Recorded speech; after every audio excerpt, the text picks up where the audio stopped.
আজকে আমি এই কাপলদের বিষয়ে কিছু কথা বলতে চাই। গত একদিন ধরে ফেসবুকে ঢুকলেই তাদের পিক ভিডিও আমার সামনে আসতেছে। বলতে গেলে এখন তারা ফেসবুক ট্রেন্ডিংয়ে চলতেছে। টাইমলাইনে এখন অহরহ তাদের পিক ভিডিও। আর এই আপু ভাইরাল হওয়ার মূল উদ্দেশ্য হচ্ছে তার গহনা।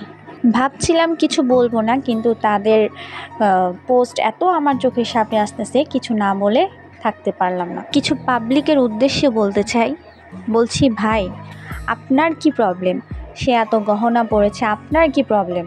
তার গহনা হোক, তার দোকানের গহনা হোক, বা তার বাসার গহনা হোক, আপনার প্রবলেমটা কি?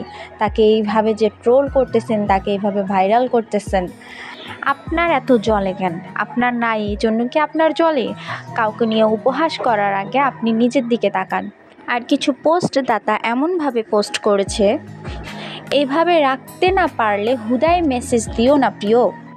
আবার আরেকজন লিখেছে, এই আপু বোধহয় সব মামাতো বোনের বিয়েতেই এভাবে যায়, মামাতো বোন আনন্দের বিয়েতে। আর কিছু পাবলিক এই পোস্টগুলো রকেটের গতিতে শেয়ার করেছে আর সব হারিয়ে দিয়েছে। বলছি, ভাই, আপনাদের প্রবলেমটা কি? মানুষকে নিয়ে মন্তব্য না করে আপনি নিজেকে নিয়ে মন্তব্য করুন। মানুষকে জাজ না করে নিজেকে জাজ করুন। আপনার পছন্দ মতো তো সব হবে না, আর সবার পছন্দ তো আর এক না, তাই না?